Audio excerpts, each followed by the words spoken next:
नमस्कार विद्यार्थी मित्रांनो, तुम्हा सर्वांचं खूप खूप स्वागत आहे आपल्या या यूट्यूब चॅनलवर। तर विद्यार्थी मित्रांनो बघा, आजच्या या लेक्चरमध्ये आपण नॉट गेट जो आहे तर त्या नॉट गेट रिलेटेड आपण माहिती बघणार आहोत। यामध्ये सिम्बॉल्स बघणार आहोत, त्यानंतर त्याचा फॉर्म्युला बघणार आहोत आणि त्यानंतर फॉर्म्युल्यानुसार ट्रूथ टेबल जो आहे तर तो कशा प्रकारे असणार आहे त्या रिलेटेडसुद्धा आपण माहिती बघणारच आहोत। सुरुवातीला आपण काय करणार आहोत, सिम्बॉल जे आहे नॉट गेटचे तर सिम्बॉल्स बघूयात। बघा,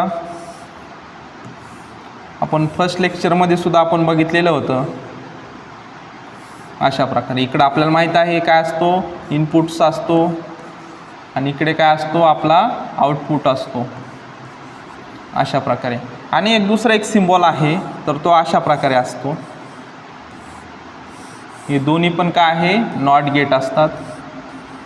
इकडे इनपुट आणि इकडे काय असतो, आपला आउटपुट असतो अशा प्रकारे।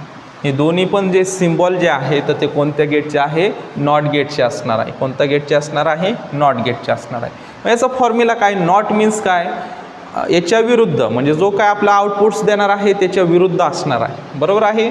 म्हणजेच त्याचा फॉर्म्युला आपण सांगू शकतो, आउटपुटसाठी आपण काय यूज करत असतो, वाय यूज करत असतो, बरोबर आहे। मग जर तुम्ही इनपुट्स ए यूज केला, केस फर्स्ट, बघा यामध्ये केस फर्स्ट घेऊयात। केस फर्स्ट इनपुटसाठी जर तुम्ही ए यूज केलेला असेल तर त्यावेळेस त्याच्या अपोजिट असणार आहे, म्हणजेच ए कॅप असणार आहे, बरोबर आहे। दुसरी केस काय असणार आहे, केस नंबर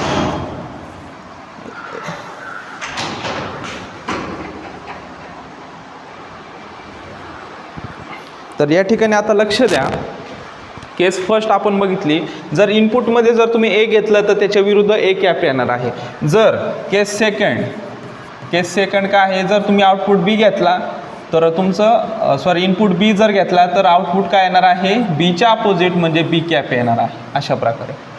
मग आता ट्रूथ टेबलनुसार आपण याचे व्हॅल्यू जे आहे तर ते व्हॅल्यू काढूयात। बघा या ठिकाणी इनपुट्स घेऊयात, इनपुट्स आणि इकडे काय येणार आहे, आउटपुट्स, इकडे काय येणार, आउटपुट्स, ओके। आता आपण जर आपल्याला या ठिकाणी बघा इनपुट्स किती दिलेले आहे, 1च दिलेले आहे, बरोबर आहे। मग आता आपण काय करू, ए ऑर घेऊयात, दोन्हींपैकी एकच घ्यायचं आहे, बरोबर आहे। परंतु आपण ए साठी काय येणार आहे, बी साठी काय येणार आहे, त्यापेक्षा जाऊ द्या आपण एकच घेऊयात, ठीक आहे। हां, या ठिकाणी हा कॉलम जो आहे तर तो कॅन्सल करूयात। इनपुट्स आपला एक आहे, आउटपुट्स पण आपल्याला एकच मिळणार आहे, बरोबर आहे। मग या ठिकाणी ट्रूथ टेबलमध्ये फक्त दोनच आपल्याला कॉलम्स लागणार आहेत। इथे घेऊयात 0 आणि दुसरा आहे 1। मग फॉर्म्युला काय आहे, एच्या अपोजिट, म्हणजे 0च्या अपोजिट काय असणार आहे, 1 असणार आहे आणि 1च्या अपोजिट काय असणार आहे, 0 असणार आहे। अशा प्रकारे आपला आउटपुट्स जे आहे तर ते आउटपुट्स अशा प्रकारे येणार आहे।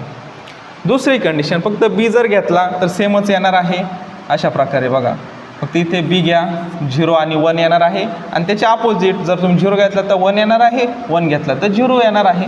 अशा प्रकारे फॉर्म्युल्यानुसार आपण ट्रूथ टेबल जो आहे तर तो व्हेरीफाय केलेला आहे किंवा त्याच्या व्हॅल्यू ज्या आहेत तर त्या आपण व्हॅल्यू काढलेल्या आहेत। तर अशा प्रकारे आज आपण नॉट गेट रिलेटेड माहिती जी आहे तर ती माहिती आपण बघितलेली आहे।